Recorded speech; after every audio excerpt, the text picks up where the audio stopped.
வணக்கம் friends, RM electrical plumbing. நிறைய பேர் வீடியோவில் கேட்டுட்டு இருந்தீங்க என்னென்ன கலர் ஒயரு எப்படி யூஸ் பண்ணுறீங்க அப்படின்ட்டு. சர்க்யூட் பாருங்கள், மொத்தம் 4 கலர் எடுத்திருக்கோம். 4 கலரில் பார்த்தீங்கன்னா நம்ம மேக்ஸிமம் ரெட் யூஸ் பண்ணுவோம். ரெட் இல்லாத பட்சத்தினால ப்ளூ வாங்கி யூஸ் பண்ணியிருக்கோம். ப்ளூ, எல்லோ இந்த மாதிரி பேஸுக்கு மட்டும் 3 கலர் வந்து சேஞ்ச் பண்ணிக்கலாம். நியூட்ரல் பார்த்தீங்கன்னா எப்பவுமே பிளாக் கொடுங்க, இது ஸ்டாண்டர்டு. பிளாக் வந்து நியூட்ரலு. அதுக்கப்புறம் க்ரீன் பார்த்தீங்கன்னா எர்த்திங்கு, எப்பவுமே எர்த்திங் க்ரீன் கொடுங்க. எல்லோ பார்த்தீங்கன்னா யூபிஎஸ், எல்லோ, கிரே, ஒயிட் அந்த மாதிரி கலர்லாம் யூபிஎஸ்க்கு நம்ம மார்க்கிங்காக, நம்ம மெமரிஸ்க்காக தான் நம்ம ஒயரிங் வந்து கலர் கோடிங் வாங்குறது.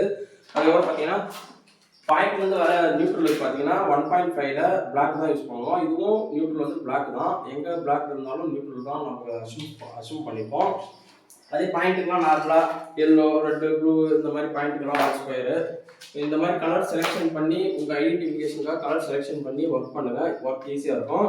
இந்த வீட்டுக்கு பார்த்தீங்கன்னா 2.5 போதுமானது. ஏன்னா ஒரு மிக்சி, கிரைண்டர், வாஷிங் மிஷின் அது மட்டும் தான் யூஸ் பண்ண போகிறாங்க. அதனால 2.5 தான் இந்த பில்டிங்ஸை வந்து செலக்ட் பண்ணியிருக்கோம். மொத்தம் 7 காயில் வாங்கியிருக்கோம். 7 காயில் வாங்கி ஒயர் இழுத்து முடிச்சுட்டு ஒரு ஃபுல் வீடியோ அப்லோட் பண்ணுறேன்.